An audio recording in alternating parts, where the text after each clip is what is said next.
ಎಲ್ಲರಿಗೂ ನಮಸ್ಕಾರ. ನಾವಿವತ್ತು ಸಿಂಪಲ್ಲಾಗಿ ಮನೆಯಲ್ಲೇ ರೆಸ್ಟೋರೆಂಟ್ ಶೈಲಿಯಲ್ಲಿ ಒಂದು ಸ್ವೀಟ್ ರೆಸಿಪಿಯನ್ನು ಟ್ರೈ ಮಾಡೋಣ.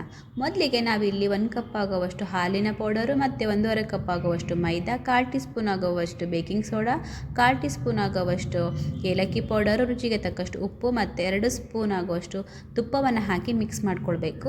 ನಂತರ ಇದಕ್ಕೆ ನಾವು ಹಾಲನ್ನು ಹಾಕಿ ಇದನ್ನು ನೀಟಾಗಿ ಚಪಾತಿ ಹದಕ್ಕೆ ಇದನ್ನು ನಾವು ಕಲಿಸ್ಕೊಳ್ತಾ ಇರಬೇಕು. ಯಾವುದೇ ರೀತಿ ಗಂಟುಗಳಾಗಬಾರ್ದು. ಏನಾದರೂ ಇದು ಗಂಟು ಆಗ್ತಾಯಿದೆ ಅಂದರೆ ಸ್ವಲ್ಪ ಬೇಕಾದರೆ ಹಾಲನ್ನು ಎಕ್ಸ್ಟ್ರಾ 2 ಸ್ಪೂನ್ ಹಾಕ್ಕೊಂಡು ನೀಟಾಗಿ ಮಿಕ್ಸ್ ಮಾಡ್ಕೊಳ್ತಾ ಈ ಥರ ಚಪಾತಿ ಹಿಟ್ಟಿನ ಹದಕ್ಕೆ ಮಾಡಿಕೊಂಡು ಈ ಥರ ಒಂದು ಚಪಾತಿ ಥರ ಹರ್ಕೊಳ್ಬೇಕು.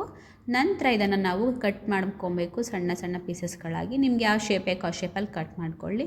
ನಂತರ ಒಂದು ಬಾಣಲೆಯಲ್ಲಿ ಎಣ್ಣೆ ಹಾಕಿ ಕಾದ ನಂತರ ಲೋ ಫ್ಲೇಮಲ್ಲಿ ಈ ಥರ ಕಟ್ ಮಾಡಿರುವಂತಹ ಪೀಸಸ್ಗಳನ್ನ ನಾವಿಲ್ಲಿ ತೇಲಿಸ್ಕೊಳ್ಬೇಕು. ನಾವು ನೀಟಾಗಿ ಫ್ರೈ ಮಾಡ್ಕೊಳ್ಬೇಕಾಗತ್ತೆ.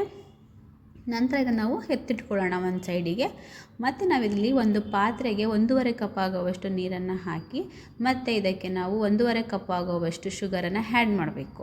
ಮತ್ತು 2 ಏಲಕ್ಕಿಯನ್ನು ಹಾಕಿ ನೀಟಾಗಿ ಇದು ಪಾಕ ಆಗೋವರೆಗೂ ಇದನ್ನು ನೀಟಾಗಿ ಕುದಿಸ್ಕೊಳ್ಬೇಕಾಗುತ್ತೆ.